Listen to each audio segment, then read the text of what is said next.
It's often said that depression results from a chemical imbalance, but that figure of speech doesn't capture how complex the disease is. Research suggests that depression doesn't spring from simply having too much or too little of certain brain chemicals. Rather, there are many possible causes of depression, including faulty mood regulation by the brain, genetic vulnerability, stressful life events, medications, and medical problems. It's believed that several of these forces interact to bring on depression. To be sure, chemicals are involved in this process, but it is not a simple matter of one chemical being too low and another too high. Rather, many chemicals are involved, working both inside and outside nerve cells. There are millions, even billions, of chemical reactions that make up the dynamic system that is responsible for your mood, perceptions, and how you experience life. With this level of complexity, you can see how two people might have similar symptoms of depression, but the problem on the inside, and therefore what treatments will work best, may be entirely different. Researchers have learned much about the biology of depression. They've identified genes that make individuals more vulnerable to low moods and influence how an individual responds to drug therapy. One day, these discoveries should lead to better, more individualized treatment, see, from the lab to your medicine cabinet, but that is likely to be years away. And while researchers know more now than ever before about how the brain regulates mood, their understanding of the biology of depression is far from complete. What follows is an overview of the current understanding of the major factors believed to play a role in depression. The brain's impact on depression. Popular lore has it that emotions reside in the heart. Science, though, tracks the seat of your emotions to the brain. Certain areas of the brain help regulate mood. Researchers believe that, more important than levels of specific brain chemicals, nerve cell connections, nerve cell growth, and the functioning of nerve circuits have a major impact on depression. Still, their understanding of the neurological underpinnings of mood is incomplete.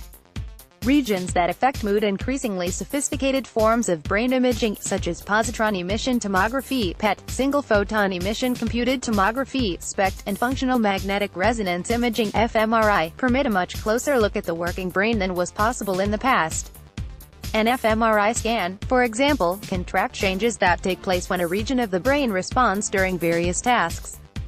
A PET or SPECT scan can map the brain by measuring the distribution and density of neurotransmitter receptors in certain areas.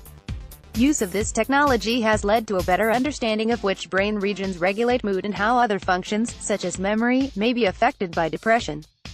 Areas that play a significant role in depression are the amygdala, the thalamus, and the hippocampus. See Figure 1. Research shows that the hippocampus is smaller in some depressed people. For example, in one fMRI study published in the Journal of Neuroscience, investigators studied 24 women who had a history of depression. On average, the hippocampus was 9% to 13% smaller in depressed women compared with those who were not depressed. The more bouts of depression a woman had, the smaller the hippocampus. Stress, which plays a role in depression, may be a key factor here, since experts believe stress can suppress the production of new neurons, nerve cells, in the hippocampus. Researchers are exploring possible links between sluggish production of new neurons in the hippocampus and low moods. An interesting fact about antidepressants supports this theory. These medications immediately boost the concentration of chemical messengers in the brain, neurotransmitters. Yet people typically don't begin to feel better for several weeks or longer. Experts have long wondered why, if depression were primarily the result of low levels of neurotransmitters, people don't feel better as soon as levels of neurotransmitters increase. The answer may be that mood only improves as nerves grow and form new connections, a process that takes weeks.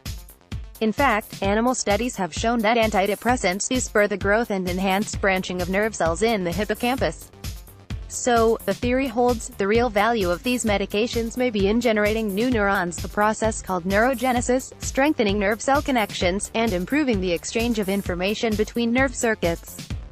If that's the case, medications could be developed that specifically promote neurogenesis, with the hope that patients would see quicker results than with current treatments. Amygdala. The amygdala is part of the limbic system, a group of structures deep in the brain that's associated with emotions such as anger, pleasure, sorrow, fear, and sexual arousal. The amygdala is activated when a person recalls emotionally charged memories, such as a frightening situation. Activity in the amygdala is higher when a person is sad or clinically depressed. This increased activity continues even after recovery from depression. Thalamus. The thalamus receives most sensory information and relays it to the appropriate part of the cerebral cortex, which directs high-level functions such as speech, behavioral reactions, movement, thinking, and learning. Some research suggests that bipolar disorder may result from problems in the thalamus, which helps link sensory input to pleasant and unpleasant feelings. Hippocampus. The hippocampus is part of the limbic system and has a central role in processing long-term memory and recollection. Interplay between the hippocampus and the amygdala might account for the adage "once bitten, twice shy." It is this part of the brain that registers fear when you are confronted by a barking, aggressive dog, and the memory of such an experience may make you wary of dogs you come across later in life. The hippocampus is smaller in some depressed people, and research suggests that ongoing exposure to stress hormone impairs the growth of nerve cells in this part of the brain. Nerve cell communication. The ultimate goal in treating the biology of depression is to improve the brain's ability to regulate mood.